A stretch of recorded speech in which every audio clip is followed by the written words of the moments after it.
Oke, assalamualaikum warahmatullahi wabarakatuh. Selamat siang, pagi, sore, malam untuk teman-teman semua yang menonton video ini. Terkhusus untuk dosen saya, dosen dari proyek perangkat lunak, Prof. Didi Supriyadi. Perkenalkan, nama saya Raka Patian Aulia dengan nomor induk mahasiswa A2 18164, mahasiswa STIM Sumedang, Teknik Informatika kelas 5. Topik yang akan saya bahas di sini adalah waterfall, di mana saya akan merangkum 10 jurnal tentang waterfall, metodologi waterfall dari SDLC atau System Development Life Cycle. Tapi saya akan merangkum hanya tahapan-tahapannya saja agar nanti di akhir saya beri kesimpulan. Jadi tidak akan saya jelaskan untuk tiap jurnal karena akan sangat mengulur waktu. Jadi ada jurnal yang pertama yang akan saya bahas, yaitu penerapan metode SDLC Waterfall dalam sistem informasi inventory barang berbasis desktop. Seperti judulnya, jurnal ini membahas tentang pembuatan sistem informasi inventory yang berbasis desktop itu dengan metode SDLC Waterfall. Dimana di sini ada tahapannya yang diberikan, itu ada sistem engineering, analysis, design, code, testing, dan maintenance. Lalu ada jurnal kedua, judulnya penerapan metode SDLC Waterfall dalam pembuatan sistem informasi akademik berbasis web, tempat studi kasus Pondok Pesantren Al-Habib Saleh, Kabupaten Kuburaya, Kalimantan Barat. Jurnal ini membahas tentang pembuatan sistem informasi akademik berbasis web di Pondok Pesantren Al-Habib Saleh, Kabupaten Kuburaya, Provinsi Kalimantan Barat. Dan tahapan yang diberikan di sini yang dijelaskan yaitu adalah analisis, desain, pengkodean atau coding ya tadi, dan yang terakhir ada pengujian. Lalu ada jurnal ketiga yaitu rancang bangun sistem informasi kurikulum 2013 tingkat sekolah dasar berbasis web dengan SDLC Waterfall. Jurnal ini membahas tentang perancangan sistem informasi akademik sistem informasi kurikulum 2013 tingkat SD berbasis web. Metode yang digunakan juga sama waterfall, dan tahapan yang diberikan adalah analisis kebutuhan, perancangan sistem dan perangkat lunak, implementasi dan pengujian unit, lalu integrasi dan pengujian sistem, dan yang terakhir ada penggunaan dan pemeliharaan atau maintenance tadi. Ada jurnal keempat juga dengan judul penerapan metode waterfall pada sistem informasi inventory PT Pangan Sehat Sejahtera. Jurnalnya membahas tentang penerapan waterfall pada sistem informasi inventory yang ada di PT Pangan Sehat Sejahtera. Lalu tahapan yang diberikan di sana di dalam jurnalnya adalah analisa kebutuhan, rancangan perangkat lunak, rancangan basis data, rancangan struktur navigasi, dan yang terakhir implementasi dan pengajuan unit. Lalu ada jurnal kelima dengan judul penerapan metode SDLC Waterfall dalam perancangan sistem informasi administrasi keuangan berbasis desktop. Jadi jurnal ini juga membahas tentang waterfall lagi ya dalam rancangan aplikasi desktop administrasi keuangan. Nah, tahapan yang diberikan itu adalah tahap analisis, perancangan, pengkodean, dan pengujian. Yang keenam ini jurnalnya internasional dengan bahasa Inggris dan saya translatekan sendiri, jadi kalau translate-nya agak acak-acakan ya, mohon maaf. Jadi jurnal ini membahas dengan judulnya Waterfall versus V-Model versus Agile, A Comparative Study on SDLC. Nah, jurnal ini membahas perbandingan antara model Waterfall, V-Model, dan Agile. Tahapan yang diberikan di sini ada analysis, design, development, testing, implementation, and maintenance. Gitu. Lalu ada jurnal yang ketujuh dengan judul Critical Review of Extended Waterfall Model. Jurnal ini juga membahas tentang hal penting ekstensi dari metode waterfall sendiri. Nah, di sini di isinya itu tidak jelaskan tentang tahapan, tapi mereka membahas kekurangan dan kelebihan. Makanya ada satu gambar yang saya curi dari dalamnya aja tentang tahapan-tahapannya, yaitu ada requirement analysis, lalu design, code, test, dan maintenance. Lalu ada jurnal ke-8 judulnya Agile versus Waterfall, A comparative analysis. Jadi jurnal ini membahas perbandingan antara metode agile dengan metode waterfall dalam SDLC ya tentunya. Nah, waterfall model yang di sini diberikan tahapan-tahapannya itu requirement analysis and specification phase. Jadi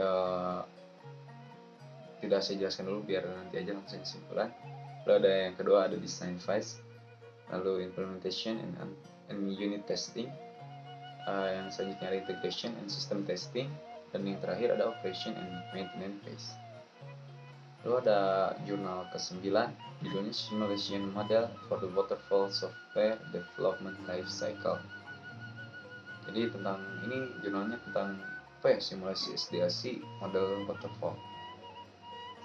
Di sini dijelaskan juga beberapa tahapan, yaitu ada fase analisis, tahap desain, terus ada fase implementasi, fase pengujian, dan yang terakhir ada fase pemeliharaan.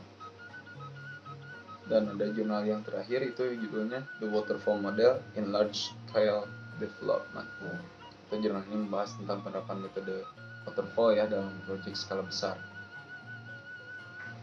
Tahapan-tahapan yang diberikan ada requirement engineering, lalu ada design and implementation, lalu ada testing, release, dan yang terakhir maintenance.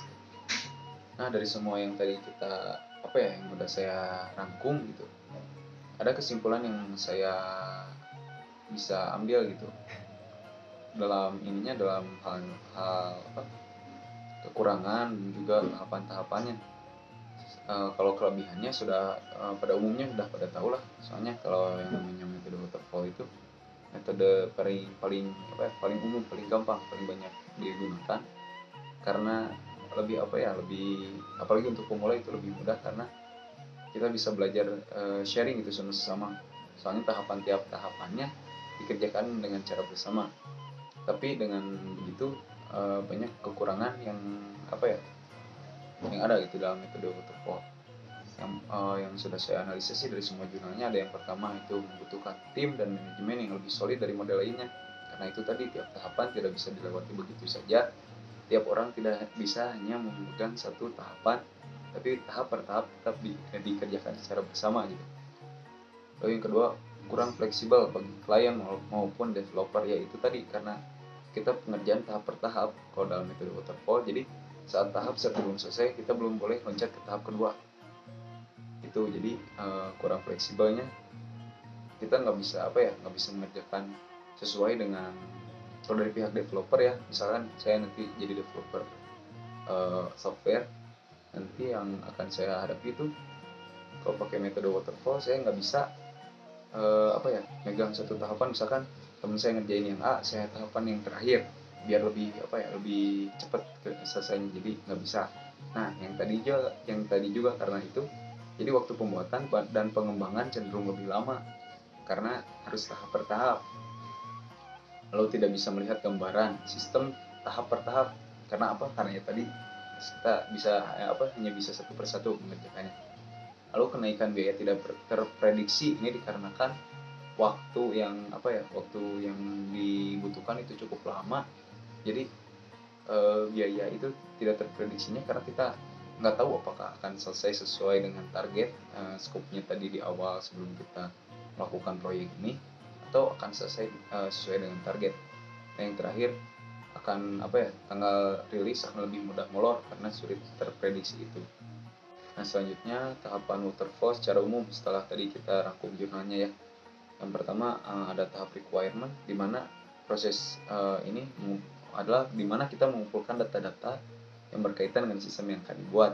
Pengumpulan data bisa dilakukan dengan cara wawancara, studi literatur, observasi, atau penelitian langsung. Sesuai dengan biar kita bisa sesuai dengan apa yang konsumen inginkan. Yang kedua ada tahap desain.